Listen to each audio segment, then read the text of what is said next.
남 탓도 자기 탓도 모두 같은 열등감이다. 남 탓도 자기 탓도 모두 같은 열등감이다 라는 말씀의 제목입니다. 제가 청년 시절에 어떤 것이 여러분에게 가장 필요한 것일까 해서 신년 시리즈를 4개를 생각을 했습니다. 그래서 첫 주 말씀은 예수가 주인 되는 삶을 꿈꿔야 한다라는 것이었고, 두 번째는 그것을 위해서 말씀을 품는 청년이 되어야 된다라는 것이 두 번째였습니다. 그리고 오늘은 아주 현실적인 이야기, 그리고 어떻게 보면 조금은 좀 세미나 같은 얘기일 수도 있는 이야기인데, 너무 제가 볼 때는 인생에서 중요한 부분인데 생각보다 교회에서 다뤄지지 않는 그 부분을 오늘 좀 다뤄보고자 합니다. 무엇이냐면 자존감에 대한 문제입니다. 자존감. 제가 볼 때 이 자존감의 문제는 너무나 중요한 문제고, 이 부분 때문에 인생의 행복과 불행이 결정된다고 해도 과언이 아닙니다. 제가 이렇게 여러분들 보면 여러분들 나이에 자존감이 건강한 친구는 많을 수가 없습니다. 다 자존감의 상처를 가지고 있어요. 그것이 맞습니다. 그러나 제가 이 청년 시절의 이 자존감의 문제를 들여다보고 청년 시절에 이것을 마주해야 된다고 생각한 이유는 이것입니다. 제가 교회 안에서 많은 분들을 보고 사회생활하면서도 많은 분들을 보아온 결과 이 문제는 40이 되어도 해결되지 않고 50이 되어도 해결되지 않고 심지어는 80이 되어도 해결되지 않는 문제입니다. 그래서 이 문제에서 걸려 넘어져서 다들 굉장히 불행한 삶을 사는 것을 저도 숱하게 보아왔습니다. 저에게도 이 문제는 인간 실존의 문제였고, 이 부분을 해결하고 싶어서 어떻게 보면 20대, 30대를 달려왔다고 해도 과언이 아닐 정도로 제 안에도 어마어마한 수치감과 남한테 보일 수 없는 저 자신에 대한 구멍난 부분들이 너무나 많이 있었습니다. 그것을 채우고 싶었던 것이 어쩌면 저의 삶이었다라고 저는 그렇게 생각을 합니다. 제 친구가 어느 날 아버지랑 밥을 먹게 됐습니다. 상에 예전에 앉아서 밥을 먹잖아요. 그래서 자, 밥 먹자 해서 제 친구 아버지가 숟가락을 드시는데, 숟가락을 들으려고 뻗으려는 그 손에 제 친구가 아버지는 숟가락을 드신 것 뿐이었는데 밥 먹자 하는 순간 이렇게 했답니다. 아빠가 숟가락을 드는 건데 때리는 줄 알고, 얼마나 많이 아빠가 뒤통수를 때렸으면 숟가락을 드는 아빠 때문에 순간적으로 때리는 줄 알고 이렇게 움츠려 드렸다는 얘기를 들었습니다. 상처가, 우리는 있지 않습니까? 상처가 이런 말을 하더라고요. 소금으로 비벼야만 상처는 아픈 게 아니라 상처라는 건 바람만 불어도 아픈 거다. 누가 그런 말을 하더라고요. 자기 안의 수치감, 상처는 굉장히 이게 아픈 거죠. 누구한테 드러내기도 어렵고요. 제가 이거 보니까 교회 다닌다고 그냥 해결되는 문제 아니에요. 여러분, 그냥 산다고 해서 덮어두고 살면 절대 해결 안 됩니다. 그리고 더더욱 이제 여러 가지 문제가 있는 것은 자존감의 문제가 해결되지 않는 부분 때문에 복음도 제가 볼 때는 숱하게 오해해요. 제가 많이 오해해 왔습니다. 그리고 이 자존감의 문제 때문에 관계가 계속 깨지면서 문제가 생기고 계속 발생될 뿐만 아니라 결국에는 공동체 내에서도 섞이기가 어려운 나 자신을 보게 됩니다. 결국에는 이 자존감의 문제, 내 안에 있는 수치감에 대한 문제를 적극적으로 대면하지 않으면 안 된다. 20대가 어쩌면 오히려 수치감이 가장 크게 느끼는 나이이긴 하지만 이것을 가장 대면하고 고치고 온전한 나이로 서가기에 가장 적합한 나이다. 여러분, 이걸 꼭 아셔야 됩니다. 결혼하고 30 넘어서 결혼하고요, 이렇게 직장 생활이 이렇게 단단해지면 이것들을 잡아갈 틈이 없습니다. 왜 50대 부장님들이 그렇게 부하 직원들을 왜 그렇게 괴롭히는지 아십니까? 인정받고 싶어서 그렇습니다. 50대고 부장이고 이사가 돼도 인정받고 싶기 때문에 그렇게 못되게 구는 겁니다. 80 먹은 할머니가 왜 며느리를 아직도 괴롭히시는지 아십니까? 인정받고 싶어서 그렇습니다. 사랑받고 싶다는 얘기입니다. 80을 먹어도 내가 나 자신을 사랑하고 있다. 나는 사랑받을 만한 사람이야. 내가 얼마나 좋은 사람인데 라는 그 자존감이 무너져 있는 사람은 80을 먹어도 며느리를 괴롭히고요, 그 며느리가 너무 힘들어서 떨어져 나가도 그래, 그럴 거면 오지 마 라고 하면서 관계의 문을 다 닫아버립니다. 그게 바로 우리의 아픔입니다. 자존감의 문제 해결해 가야 된다라는 것입니다. 결국엔 불행의 원인, 제가 뭘까 봤을 때 자기 부정의 감정, 자기를 부정적으로 생각하는 그 감정이 인생에 있어서는 어쩌면 가장 불행한 일이다 라고 저는 결론을 내리고 싶고요. 우리 청년들, 복음을 만나는 것은 어떤 의미가 있냐?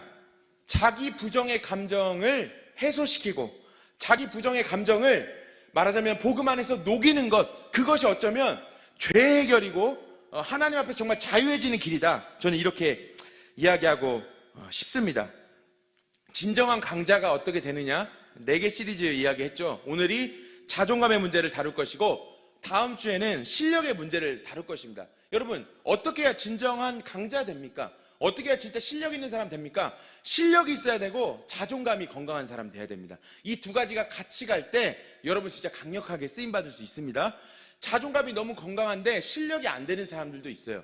그래서 실력을 갖출 생각을 안 하는 사람이 있어요. 그렇게 되면 무너집니다. 내가 아무리 자존감이 건강해도 무너집니다, 삶은. 그리고 자존감의 문제가 해결 안 되잖아요. 실력이 아무리 좋아도 또 자기 속에서 무너집니다. 그렇기 때문에 여러분, 이 문제는 적극적으로 하나님 앞에서 대면해야 되는 문제다, 이렇게 생각해 주시면 좋겠습니다. 부정자아가 그렇다면 어떻게 형성되는가를 좀 생각해 보시죠.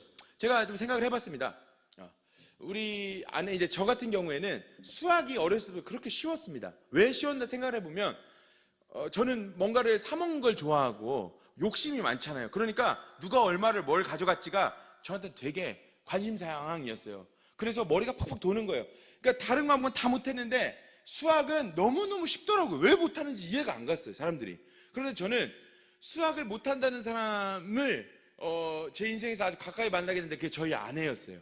저희 아내가 수학에 있어서 정말로 조금은 둔탁함을 가지고 있더라고요. 굉장히 어려웠고 힘들게 했던, 학창시절 내내 힘들게 했던 과목이 수학이었다고 하더라고요.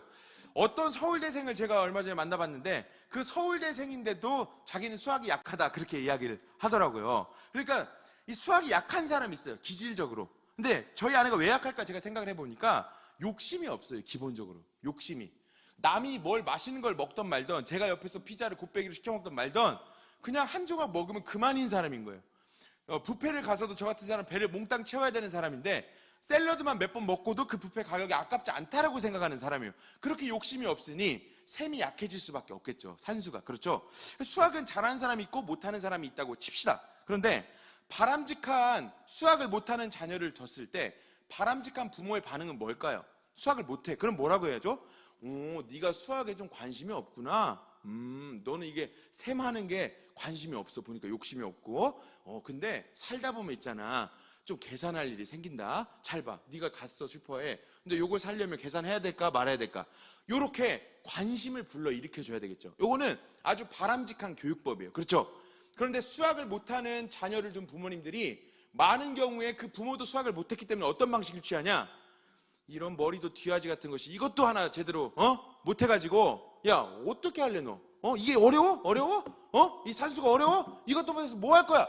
이렇게 많은 경우에 반응을 하는 걸 제가 보거든요. 그래서 제가 과외 예전에 좀 많이 했었는데, 과외하러 가서 우리 부모님 만나보면 제가 수학을 못했는데 쟤도 노력도 안 하고 아무것도 안 하고 부정적인 걸 막 쏟아내요.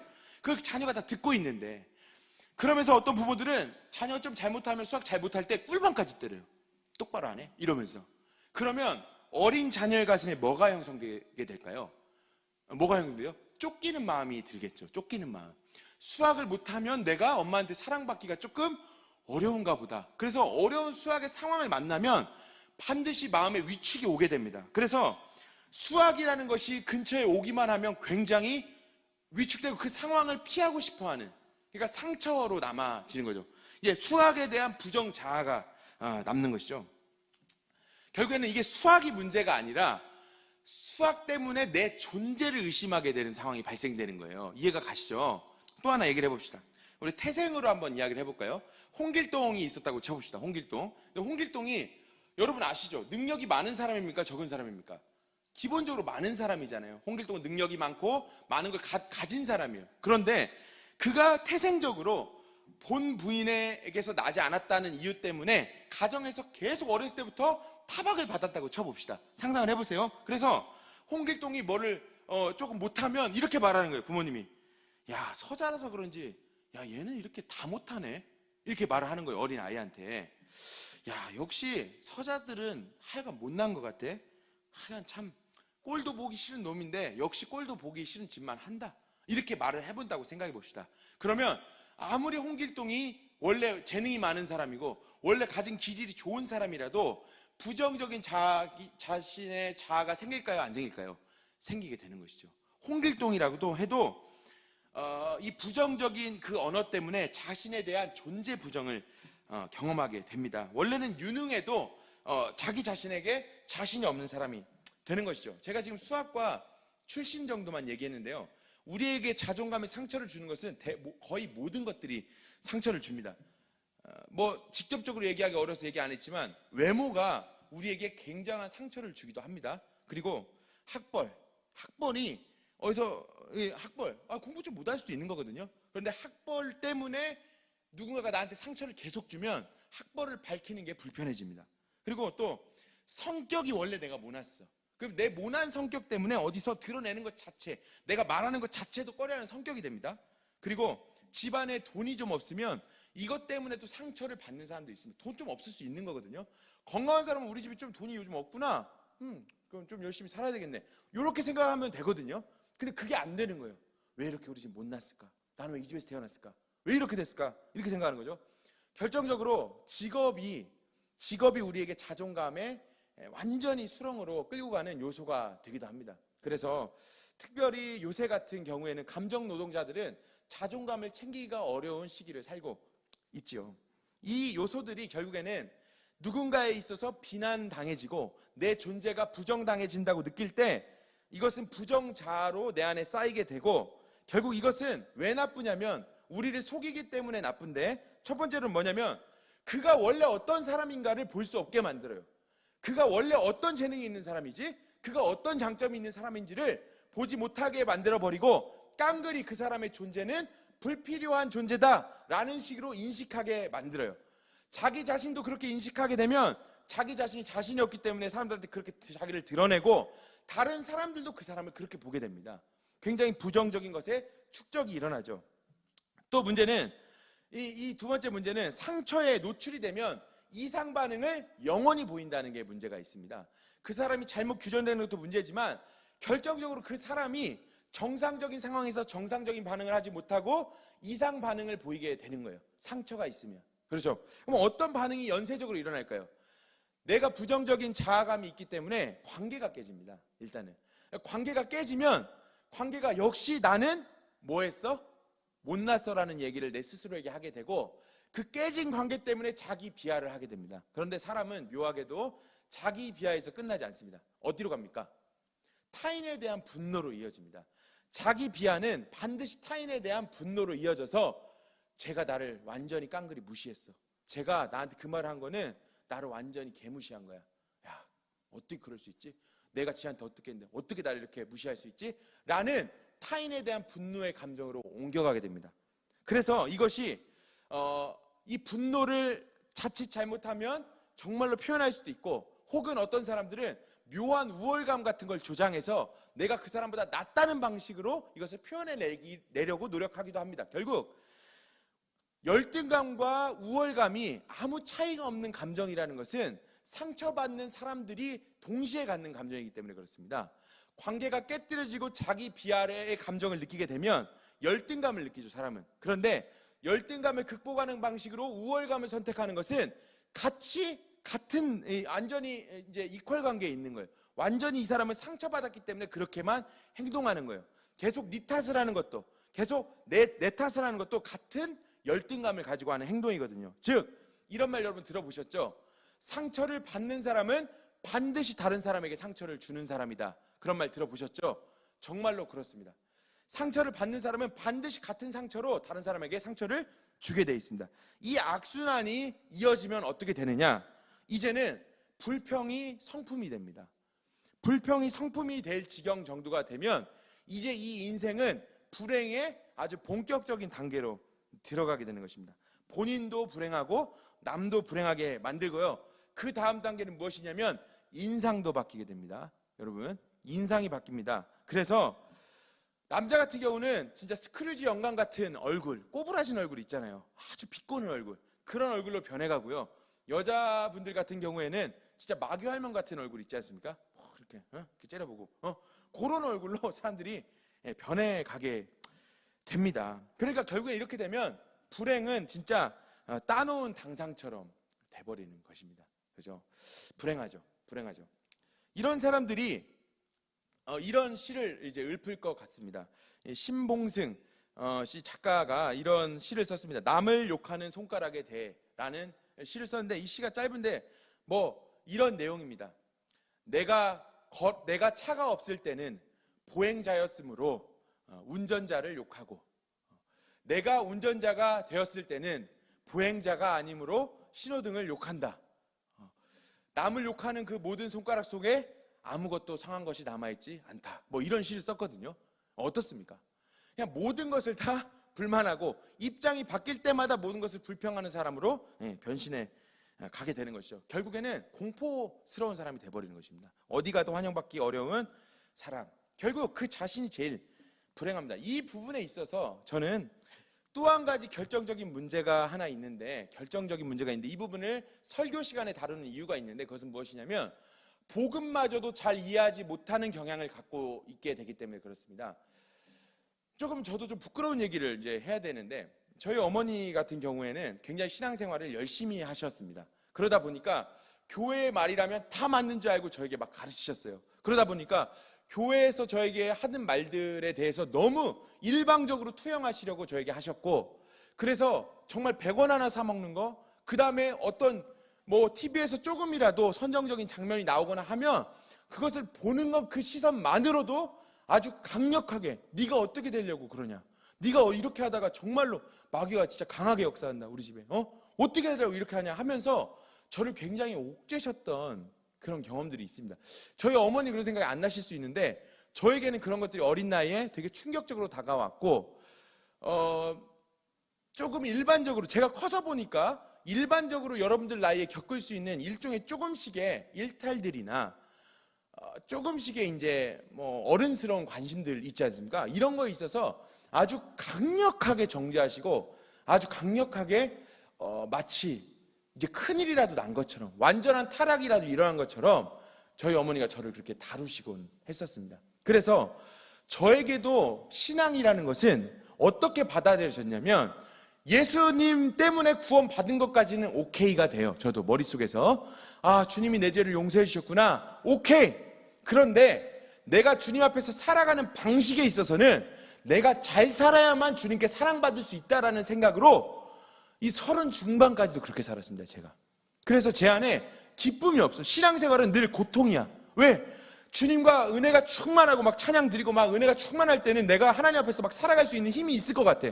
그래서 막 죄를 이기고 기도하고 믿음으로 막 삽니다. 그런데 문제는 뭡니까? 넘어진다는 거예요. 넘어지잖아요. 또 20대 이 혈기왕성한 형제들이 얼마나 많은 경우에 넘어지겠습니까? 마음의 정욕의 문제로 수도 없이 넘어집니다. 그럴 때마다 하나님 앞에 제대로 나아가지 못하고 이렇게 되는 거예요. 하나님, 나는 안 되겠습니다. 예수 믿을 사람이 못 되나 봐요. 라는 자기 부정의 감정까지 나아가는 거예요. 주님이 복음으로 나를 사셨다는 그 사실 자체에 있어서 완전히 자유해지지 못하고, 나는 완전히 주님의 자녀로 완전히 사랑받는 자녀라는 그 감정을 누리지 못하고 계속해서 스스로를 정죄하는 감정 속으로 올가매요. 그래서 신앙생활이 기쁘지가 않았어요. 왜냐면은 내가 은혜가 충만할 때는 할만해, 신앙생활이. 그런데 내가 넘어지고 마음에 어려움이 생기고, 그 다음에 연애하고 이러면 막 맨날 넘어질 거 투성이지 않습니까, 마음에? 그러면은 정말로 어떻게 교회 생활을 해야 될지, 나는 구원을 받을 수나 있을지, 도대체 구원의 능력이란 게 뭔지, 그 모든 것들이 하나도 정리가 되지가 않는 거예요. 나중에 커서 이 부분에 있어서 자유함을 누리는 놀라운 은혜를 제가 경험하고 나서 느낀 결론은 무엇이냐면, 제가 어렸을 때부터 가지고 있던 그 수치감 때문에 저는 어쩌면 복음을 수치감으로 이해했다라는 게 제 결론입니다. 제가 여러분은 웃을 수 있어요. 근데 저한테는 이게 매우 심각한 경험이었기 때문에 제가 이야기를 하는 건데요. 저는 탐욕이 상당히 많은 사람입니다. 탐욕이. 어릴 적부터 먹을 게 그렇게 먹고 싶었어요. 여러분 웃지만 저는 그게 먹고 싶었어요. 그리고 이상하게도 남한테 단 한 가지도 뺏기고 싶지 않고 먹고 싶었어요. 그래서 새우깡이 저기서 슈퍼에서 보이잖아요. 그럼 그걸 살 때부터 그걸 어떻게 혼자 먹을까를 사실 솔직히 생각했었어요. 그런데 그 감정이 부정적인 감정으로 옵니까, 안 옵니까? 부정적인 경험으로 꼭 오더라고요. 왜냐면 새우깡을 혼자 먹으려고 하면 다들 비난해, 나를. 야, 너는 어떻게 그렇게 욕심이 많냐? 야, 그거 나눠 먹어야지. 형이랑 나눠 먹고 동생이랑 나눠 먹어야지. 왜 너 혼자 먹냐, 그거를. 그래서 그 수치감 때문에 이것이 나에게 별로 좋지 않다라는 계속 그런 피드백을 받게 되니까 뭘 꿈꾸게 된지 아십니까, 제가? 아무도 없는 데서만 새우깡을 사는 거예요, 이제부터. 아무 데도 없는 데서. 그리고 아무도 없는 자리에서만 그걸 먹는 거예요. 여러분은 이게 좀 이해가 안 가시죠? 근데 저한테는 그게 사실이에요. 그게 사실이었고, 결혼을 하고서도 있지 않습니까?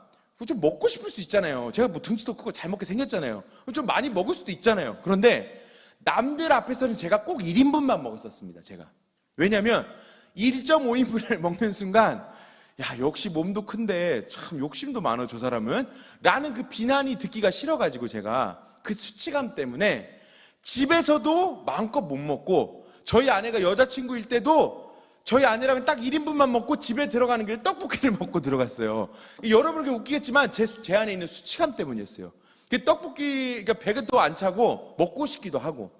그러니까 그게 여러분이 볼 때 별게 아니시죠. 근데 저한테는 되게 수치감으로 이게 있었고, 결론적으로 이 부분을 아내랑 아주 솔직하게 이야기했어요. 아내가 어느 날 묻더라고요. 왜 그렇게 밤에 내가 잠만 자는 것 같으면 넌 먹을 것 꺼내서 먹냐? 이렇게 묻더라고요. 그래서 정말로 솔직하게 이야기를 했어요. 미안한데 나는 먹는 게 부끄러워. 먹는 게 부끄러워.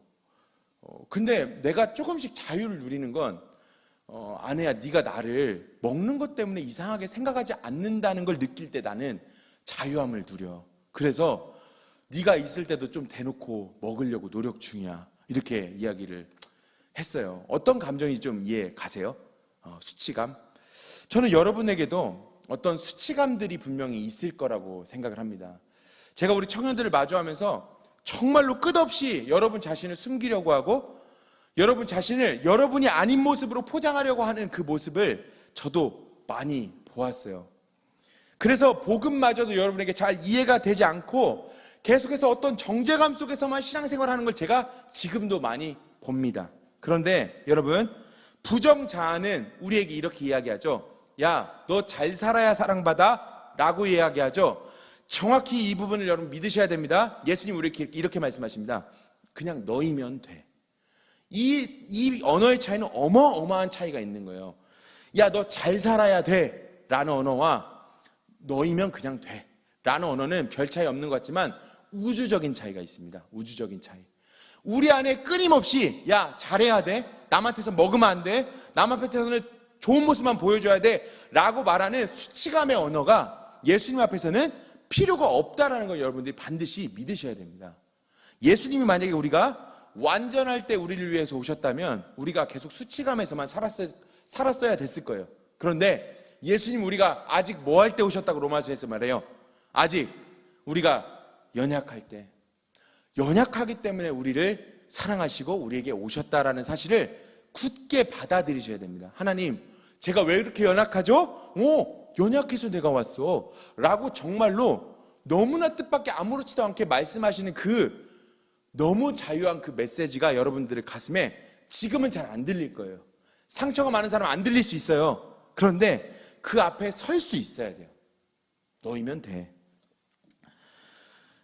부정자아는 우리한테 이렇게 합니다. 이런 사람이 돼야 돼 라고 이야기합니다. 그런데 예수님 우리에게 이렇게 말씀하실 거예요. 내가 너를 위해 다 했다. 그러니까 너는 잘 살 수 있을 거야. 내가 널 위해 다 했다. 그래서 너는 꽤 할만할 거야 라고 이야기하십니다. 부정자아는 네 하기 나름이야 이렇게 이야기하지만 모든 것은 네가 믿는 데 달렸다. 이렇게 예수님은 우리에게 말씀해 주십니다. 결국에는 부정자아는 우리가 무엇을 행해야 되는가를 끊임없이 생각하게 만들어요. 그런데 예수님은 우리가 믿어야 될 대상이 누구인지를 묵상하게 만들어요. 이게 바로 복음과 부정자아의 차이이고 성경대로 말하자면 복음과 율법의 차이입니다. 무슨 말인지 이해가 가시나요? 부정적이기 때문에 너무 어렵다는 것 압니다. 그래서 제가 여러분들 위해서 현실적인 대안 두 가지를 좀 제시하려고 하거든요. 예수님은 여러분한테 굉장히 멀다는 걸 제가 잘 알아요. 그래서 제가 두 가지 현실적인 대안을 좀 가져와 봤어요. 첫 번째는 무엇이냐면 정말로 현실적으로 좋은 사람 근처에 가셔야 됩니다. 우선은 좋은 사람을 좀 찾으세요, 주변에서. 그리고 그 좋은 사람 근처에 여러분이 그 교제권을 갖고 있으시려고 노력을 좀 하세요. 그런데 여러분에게는 그 즉시, 좋은 사람에게 가는 그 즉시 두 가지 감정이 들 텐데, 완전히 이 사람에게 비굴하게 굴 것인가, 아니면 이 사람에게 다시 까칠하게 해서 나 혼자 또 숨을 것인가의 감정이 느껴질 거예요. 왜 그럴까요? 여러분들 안에 있는 상처받는 부정자아 때문에 그래요. 좋은 사람을 찾아서 막상 갔는데 비굴하거나 완전히 적대시하거나의 감정만 느낄 거란 말이에요. 그런데 그 좋은 사람은 이걸 꼭 기억하세요. 여러분에게 그 어떠한 감정도 느끼지 않고 있습니다. 여러분만 느끼는 거예요. 왜? 상처가 있어서. 그 사람은 여러분을 평가하지 않거든요. 판단하지 않거든요. 근데 여러분만 그 압박을 느끼는 거예요. 그래서 완전히 비굴하게 굴어야 될지 그 사람하고 싸워야 될지를 결정하고 싶은 거예요. 그게 상처 때문이라는 걸 기억하시고 뭘 해야 되냐면 그 좋은 사람 옆에서 시간을 두고 견뎌야 돼요. 뭘 견디냐면 내 안에서 올라오는 그 부정적인 감정, 비굴함이냐 아니면은 확 들이받아 버릴 것이냐에 대한 그 감정에 있어서 그것이 막 내 안에서 올라온다 할지라도 그 옆 사람 옆에서 내가 계속 머물 것이다라는 생각으로 시간을 두고 머물러야 돼요. 좋은 사람을 찾으라. 그리고 그 사람 옆에 머무르라. 그렇다면 시간을 두고 머무르는 그 순간에 여러분은 뭘 느끼는 지점이 올 거냐면 이 사람이 나를 전혀 정죄하지 않네 라는 감정을 느끼게 될 거예요. 저는 수학을 잘하기 때문에 수학을 못해서 수치감을 갖고 있는 사람에게 제가 급한 상황이 되면 말할 수 있어요. 이거 좀 빨리 계산해 기다려 라는 그 말에 그 사람은 상처받는다니까요. 수학을 못하는 사람은. 그런데 이 사람이랑, 저 같은 사람이랑, 수학을 잘하는 저 같은 사람이랑 오래 지내다 보면 그게 별 생각 없이 했다는 순간을 알게 되는 지점이 와요. 그때 내가 수학 때문에 이 사람에게 내 존재 자체가 부정당하지 않는구나를 믿게 되는 순간이 오게 됩니다. 그게 자유입니다. 그게 자유.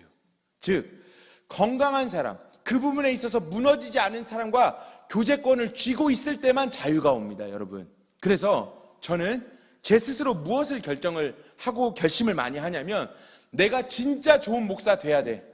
내가 진짜 하나님 앞에 기도 많이 하고 자유한 목사 돼야 돼. 왜? 내가 그 맑은 정서, 그 밝은 정서로 상처받지 않은 영성으로 여러분들에게 많이 이 밝은 정서를 계속 끼치고 여러분이 여러분의 텐션 때문에, 여러분의 상처 때문에 떠나고 싶고 부정하고 싶고 목사님 미워요, 목사님 싫어요, 목사님 이상한 사람 같아요 라고 말하는 그 상처도 견뎌주면서 그럴 수 있어. 그런데 떠나지 마, 얘야.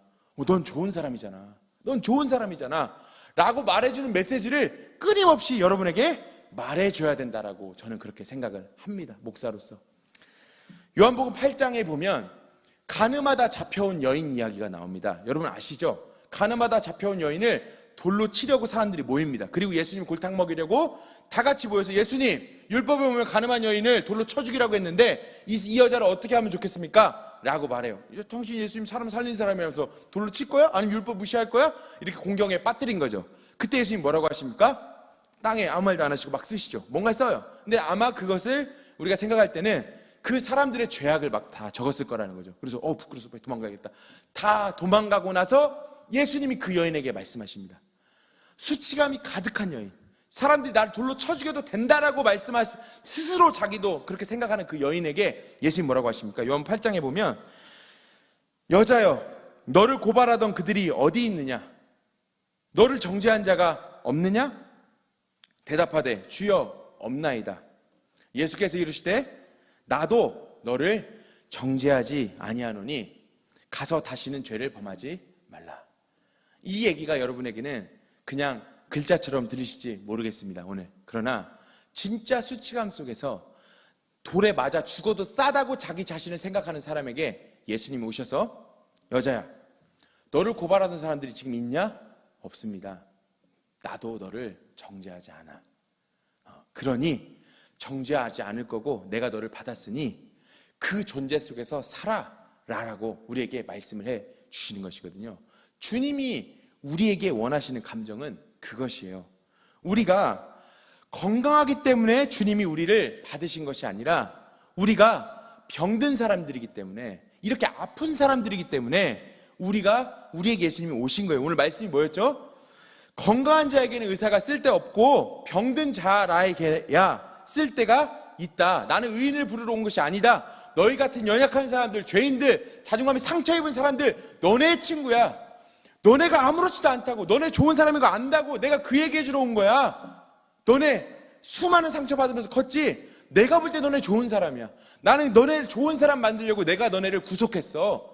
이 복음이 여러분들의 영혼에 들릴 때 여러분 정말로 참 자유를 누릴 수 있어요. 저는 여러분들이 정말로 좋은 교제권 속에서 자유를 누리게 되기를 원해요. 여러분 어떤 사람과 결혼해야 되는지 아십니까? 자존감이 건강한 사람과 결혼해야 됩니다. 어떤 사람과 결혼해야 되는지 아십니까? 내가 무너져 있는 부분에서 전혀 상처가 없는 사람과 결혼해야 됩니다. 그래야 그 사람에게서 내가 자유를 누려요. 근데 그 사람도 어떤 부분이 무너져 있을 게 분명하거든요. 그 부분이 나한테는 상처가 안 될 때, 그게 바로 제가 볼 때는 하나님이 맺어주신 아주 꼭 맞는 사이예요. 자존감, 서로가 건강한 부분들이 서로의 자존감이 무너진 부분들을 채우고 서로가 서로에게 자유를 줄 때 그 결혼은 절대 무너지지 않는 아주 강력한 자유의 결혼이 되는 것입니다. 그래서 아내와 이 수치감에 대해서 이야기를 나눌 때마다 제가 얼마나 치유의 감정을 누리는지 몰라요. 저도 여러분들이 그런 목사가 되어주기를 원합니다. 우리 청년부가 여러분의 그런 정서를 제공해주는 예수님과 같은 공지가 되기를 원합니다.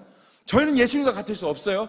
여러분들의 나중에 배우자는 예수님과 같을 수는 없어요. 궁극적으로는 이 예수님의 음성이 여러분들에게도 내가 너를 정죄하지 않는다, 내가 너를 판단하지 않는다, 내가 너를 사랑한다, 내가 너를 그냥 받았다, 이 음성 여러분 안 믿어지시죠? 믿어지게 될 날이 올 것이라는 거죠. 이것이 정말 믿어지는 날에는 너무너무 자유해서 날아갈 지경입니다.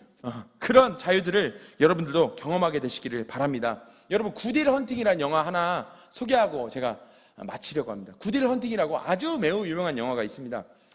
이 윌 헌팅이에요. 윌 헌팅, 이 주인공 이름이 윌 헌팅이라는 청년, 여러분 나이의 청년인데 이 청년은 정규 교육을 받지 못한 천재예요. 그런데 입양과 파양을 거듭하고 그 다음에 아버지에게 강력하게 말하자면 이게 학대를 받은 경험이 있습니다. 그래서 이 친구가 폭력과 말하자면 절도에 아주 부정적인 양아치로 자라납니다. 그런데 너무 똑똑한 천재예요. 우연히 그가 얻은 일자리가 MIT 이제 말하자면 청소부 일자리를 얻게 됐습니다. 근데 MIT 학생들에게 내준 교수의 아주 어려운 문제가 칠판에 적혀졌어요. 그리고 아무 학생도 풀지 못하고 집으로 돌아갔는데 다 청소부였던 이 윌 헌팅이 그 문제를 보게 됩니다. 그리고 곰곰이 집에 가서 생각을 하다가 밤에 다시 와서 그 정답을 다 적어버립니다. 그 순간 그 문제를 냈던 교수님이 야, 이 문제를 도대체 누가 풀었지? 라고 묻는데 아무도 학생들이 대답을 안 하니까 이상하다 하면서 아주 어려운 문제를 하나 더 적어 놓습니다. 그러고 나서 누가 이 문제를 푸는지를 잘 살펴보죠. 그런데 아니나 다를까 청소부였던 윌 헌팅이 다시 와서 이 문제를 끄적끄적해서 풀어내고야 맙니다. 그 교수는 너무나 절망합니다. 왜냐하면 그 교수가 평생에 걸쳐서 연구해서 평생 그 문제를 겨우 풀어낸 문제였는데 이 친구는 그걸 보고 쓱싹쓱싹 해서 푸는 걸 보면서 절망을 하게 됩니다. 그리고 이 친구가 매우 비범한 사람인 것을 알게 되죠. 그래서 이 친구를 찾으려고 막 수소문해서 찾아가 보니까 법정에서 발견하게 되고 폭력 혐의로 감옥에 가기 직전에 있는 이 천재를 이렇게 보게 되는 거죠. 그래서 이 재판장에게 말해서 제가 이 천재를 좀 양육해 볼 테니 이 수학에 관한 것을 연구하고 배운다는 조건 하에 제가 잘 지도할 테니 좀 풀어주십시오. 조건부로. 조건부 석방을 받게 되고 자기의 친구인 어떤 또 다른 교수에게 이 윌 헌팅을 맡기게 됩니다. 그런데 이 윌 헌팅이 이 좋은 교수님에게 수학을 잘 배우면 좋은데 잘 배울까요? 못 배울까요? 못 배웁니다. 양아치 같은 기질로 계속해서 그 교수를 조롱하고 사랑의 언어를 비아냥의 언어로 스스로 오해하면서 똑같이 그 같은 분노를 가지고 그 교수를 비아냥됩니다. 그런데 이 교수는 아내가 암으로 죽은 경험을 한 교수거든요. 그것마저도 후벼 파버립니다. 그때 이 교수님이, 그 착한 교수님이 이렇게, 이 숀 교수님인데 숀 교수님이 윌 헌팅에게 이렇게 하는 대사가 나옵니다. 이렇게 말을 합니다. 넌 강한 아이야. 전쟁에 관해 묻는다면 세익스피어의 명언을 인용할지도 모르지. 다시 한번 돌진하세요, 친구들이여. 하지만 넌 상상도 못할 거야. 전우가 도와달라는 눈빛으로 널 바라보면서 마지막 숨을 거두는 게 어떤 일인지. 사랑에 관해 물으면 너는 한 수를 읊겠지, 한 수 10까지 읊겠지. 그러나 너는 모를 거야. 한 여자에게 완전한 포로가 되어 본 적은 없을 거야. 한 여인의 천사가 되어 사랑을 지킨다는 것이 뭔지 넌 모를 거야. 그 사랑은 어떠한 역경도 암조차도 이겨내지. 죽어가는 아내의 손을 꼭 잡고 2달이나 병상을 지킬 때면 더 이상 환자 면회 따위는 의미가 없어져. 진정한 상실감이 어떤 건지 넌 몰라. 타인을 네 자신보다 더 사랑할 때 느낄 수 있는 거니까. 넌 누굴 그렇게 사랑해 본 적이 없을 거야. 내 눈에는 네가 지적이고 자신감 있어 보이기보다는 오만 가득한 겁쟁이 어린애로 보여. 하지만 넌 천재야. 그건 누구도 부정 못해. 그러면서 아주 결정적인 말을 합니다. 너 고하지? 네가 얼마나 힘들게 살았고 네가 뭘 느끼고 어떤 사람인지 올리버 트위스트만 읽다 보면 다 알 수 있을까? 그게 널 정말로 설명할 수 있어? 솔직히 난 그런 개소리 상관없어. 어차피 너한테 들은 게 없으니까. 역 같은 책에서 뭐라 나불대건 상관없고 네가 스스로 너에 대해 말해야 돼. 네가 누군지. 그렇게 하면 나도 관심을 갖고 널 대해줄게. 근데 넌 그렇게 하고 싶지 않지? 너 스스로 무슨 말을 할지 겁내니까. 네가 선택해, 윌. 이렇게 얘기합니다. 결국 이 자존감의 문제가 그 자신의 문제이고 자기 자신을 솔직하게 드러내지 못하는 문제임을 이 교수가 보여주고 있는 것이죠. 그래서 이 영화의 극적인 장면을 제가 참고 화면으로 한번 준비했습니다. 한번 잠깐 보실까요? You just put a wrench, a stick, and a belt on the table and just say choose. Well, I gotta go with the belt there, Vanna. I used to go with the wrench. Why the wrench? Because fuck him, that's why. Your foster father. Yeah. So, what is it like? Will has an attachment disorder? Is it all that stuff? Fear of abandonment? Is that why I broke up with Skylar? I didn't know you had. I did. You wanna talk about it? No. Hey, Will. I don't know a lot. You see this? All this shit.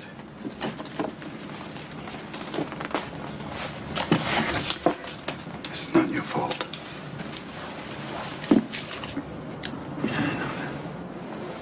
Look at me, son. It's not your fault. I know. It's not your fault. I know. No, you don't. It's not your fault. I know. It's not your fault. All right. It's not your fault. It's not your fault. Don't fuck with me. It's not your fault. Don't fuck with me, all right? Don't fuck with me, Sean, not you. It's not your fault.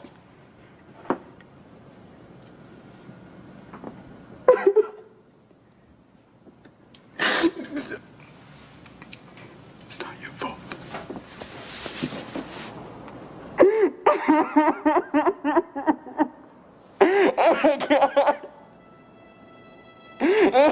I'm so sorry.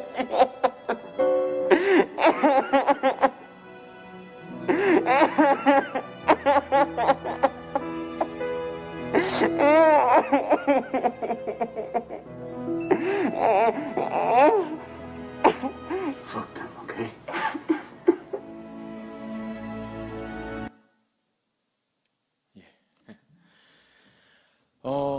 지금 다시 봐도 눈물이 고이는데요. 주님이 상처받은 우리 영혼에게 말씀하신다면 저렇게 말씀하실 거예요. 네 잘못이 아니야. 난 널 그렇게 생각하지 않아. 넌 좋은 사람이야. 너 연약한 거 맞아. 근데 넌 좋은 사람이야. 내가 널 그렇게 사랑해. 네 잘못이 아니야. 네 잘못이 아니야. 주님이 만약에 우리에게 오신다면 저에게 저렇게 말씀해 주실 것 같아요. 그때 우리는 진짜 자유를 누릴 수 있잖아요. 그렇죠? 사랑하는 청년 여러분, 오늘 말씀을 좀 정리해야 됩니다. 그런데 이 부분에 있어서 정말로 우리 청년들이 쉽지 않습니다. 쉽지 않아요. 이 부분은 끊임없이 여러분들의 마음 가운데 들려오는 아주 강력한 부정적인 메시지 때문에 아주 쉽지가 않습니다. 내가 다른 사람에게 사랑받을 만한 자격이 있다라는 것을 여러분들 스스로가 인정하는 것이 쉽지가 않습니다. 제가 중학교 2학년 때 왕따를 당해 본 경험이 있어요. 1년 내내 뒤통수를 때리고 가는 그 친구들을 보면서 정말로 죽고 싶었었어요. 그런데 제가 30이 넘어서 제 스스로에게 제일 먼저 해줬어야 되는 말은 무엇이었냐면, 훈녀라, 네 잘못이 아니야. 네가 좀 못난 게 있지만 네 잘못은 아니야. 네가 정말로 비참했지만 네가 그런 취급을 당할 정도로 네가 나쁜 사람 아니야. 네 잘못이 아니었어. 제가 저 스스로를 그렇게 용서할 수 있을 때 진정으로 다른 사람들을 자유한 시선으로 볼 수 있게 되었어요. 예수님이 말씀하시되 이르시되 내 이웃을 내 몸과 같이 사랑하라 라고 말씀하시지 않습니까? 내 이웃을 내 몸과 같이 사랑하려면 나 자신을 먼저 사랑할 수 있어야 됩니다. 나 자신이 먼저 예수님께 용납받은 사람이라는 것을 진심으로 경험할 수 있어야 합니다. 여러분이 예수님께 용납받은 사람임을, 여러분의 상처가 예수님께서 치유하실 수 있는 그런 존재적인 것임을, 예수님 그런 능력이 있음을 여러분 믿으시고 그 예수님 앞에 서시기를 바랍니다. 현실적으로 건강한 사람을 만나라. 뭔가를 하려고 하지 말고 꾹 참고 그 사람 옆에서 머무르라 라고 했습니다. 더 잘할 수 있다면 예수님 앞에 머물러 보십시오. 그리고 여러분들의 그 부정적인 감정이 여러분들을 못 살게 굴고 원수 마귀가 여러분들의 마음에 너는 사랑받을 만한 자격이 없는 사람이야 라고 속삭여오는 그때에 예수님의 음성이 여러분 가운데 들려지게 되길 원합니다. 너희면 돼. 너희 잘못이 아니야 라는 예수님의 음성을 들을 수 있는 우리 청년 여러분 되시기를 축복합니다. 우리 다 같이 한번 기도할까요?